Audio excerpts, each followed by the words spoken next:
ময়মনসিংহ কেন্দ্রীয় খাদ্য সংরক্ষণাগারের ৩০ নম্বর গুদামে স্তূপ করা শত শত গমের বস্তা। মেসার্স তালুকদার ফ্লাওয়ার মিলের নামে বরাদ্দের ৩৮০ মেট্রিক টন গম ১১ জুনের মধ্যে কাগজে কলমে উত্তোলন দেখানো হলেও বাস্তবে বেশিরভাগই রয়ে গেছে গুদামে।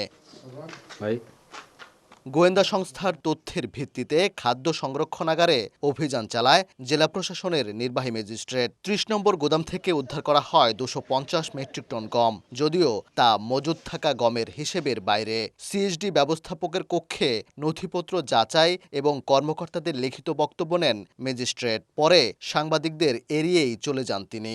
ওনাদের রেজিস্টারগুলো ভালোভাবে মেনটেন করা হচ্ছে না, তো এটাই আমরা দেখেছি। ওনাদের রেজিস্টার যিনি দায়িত্ব পালন করেছেন ওনাদের লিখিত বক্তব্য নিয়েছি, আর যিনি ম্যানেজার আছেন ওনাদের লিখিত বক্তব্য নিয়েছি, আর এরপরে আমরা সিদ্ধান্তটা পরে জানাবো। তবে গোডাউন ইনচার্জের দাবি ১১ জুন বৃহস্পতিবার থাকায় গম বুঝিয়ে দেয়া যায়নি ওই মিলকে।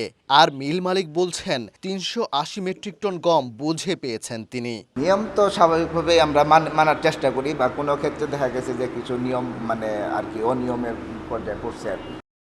মাল বুঝা পাইছি এবং এটা ডেলিভারি হয়ে গেছে। মোট হলো ৩৮০ মেট্রিক টন পুরোটাই বুঝা পাইছি। অভিযোগ রয়েছে কাগজপত্রে গম উত্তোলন দেখিয়ে সিন্ডিকেটের মাধ্যমে বিভিন্ন কোম্পানির কাছে বিক্রি করা হয়। তবে অনিয়মের কথা অস্বীকার করেছেন সিএসডি ব্যবস্থাপক। কাজের প্রচণ্ড চাপ থাকাতে এবং ওই যে উনাদের ধরেন আমাদের চাপের কারণে হয়তো একটু স্লো হয়ে গেছে, যেটা আজকে নিয়ে যাওয়া শেষ হয়ে যাওয়ার কথা ছিল, এটা হয়তো কালকে ফার্স্ট আওয়ার লাগবে। সিএসডি কর্মকর্তাদের এমন অনিয়মের সুষ্ঠু তদন্ত করে ব্যবস্থা নেয়ার দাবি সচেতন মহলের।